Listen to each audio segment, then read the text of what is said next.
10, 9, 8, 7, 6, 5, 4, 3, 2, 1, 0. Let's talk a little bit about Posh Shows, okay?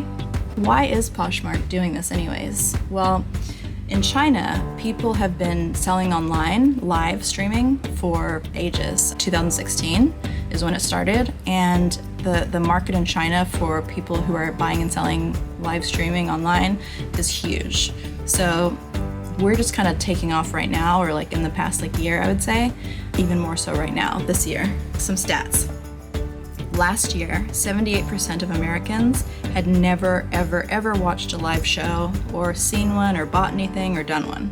So that's pretty huge. That's almost 80%. So 22% of the people had actually done one. According to the retail consulting firm Coresight, the United States live shopping market this year is expected to bring $32 billion.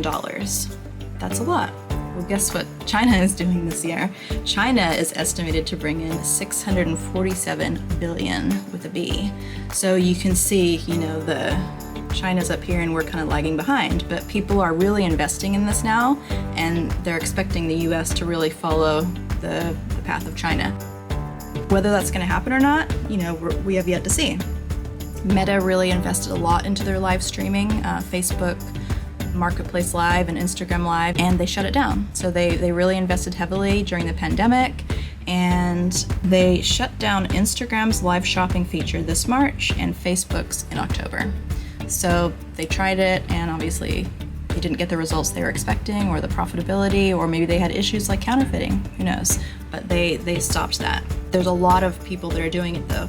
QVC's parent company, which is Curate, they started Sune, S-U-N-E, which is a live shopping app targeting Gen Z. We've got Whatnot, we've got Network. Network is more like collectibles and streetwear, which I've used for actually probably about 3 or 4 years now. So they were kind of on the cusp of the beginning. There's Shop Shops, which is a China brand. TikTok has been beta testing some live shopping, but they haven't really rolled it out throughout the whole US. And their Chinese counterpart has been doing it since 2018. So again, China on the forefront. Amazon is encouraging their influencers to do live streaming. I'm an Amazon influencer, and they really would like things like long form content streaming. So they want you to be streaming for 1 or 2 hours, not 15 minutes. So, you have to be really comfortable with the camera to do that. People are really focusing on that now. And I'm sure you have heard of the apparel brand Shein or Shine. I never know how to pronounce that. So it's S-H-E-I-N. So Shine, I don't know. Leave me a comment and let me know how to actually pronounce it. I have no idea. Anyways, they have been doing live shopping for ages, and they're getting hundreds of thousands of viewers per live stream. Walmart, YouTube, and eBay added or expanded their live shopping features. Oh, and investors in the US this year invested $380 million in startups, according to PitchBook, this year. And then last year, it was $36 million. So that's $344 million extra this year as opposed to last year. So this trend is just, people are banking on it. So that makes me think that live shows and live streaming is here to stay. You should really get comfortable with it. People are getting rolled into Posh Shows every week. And, Poshmark has said they want to do quality over quantity. Guess it's not working on the counterfeit angle. We shall see. The best way to learn about the shows is to watch the shows, because then you'll see how many people are in the showroom, what are people starting their bids at, are they doing community selling? You can pick it from their closet and sell it on their behalf if they send you something. Since Poshmark launched the shows, so that was 4th quarter of last year, so November, December 2022, they have done 100,000 shows. That's a lot of shows, and there's been 4 million auction bids. And it kind of reminds me of selling on eBay back in the day, because I remember when I first started selling, I would do clothing lots, and I would have all this clothing from Wet Seal and Charlotte Russe and BB, and I would just take a picture of all of the clothes.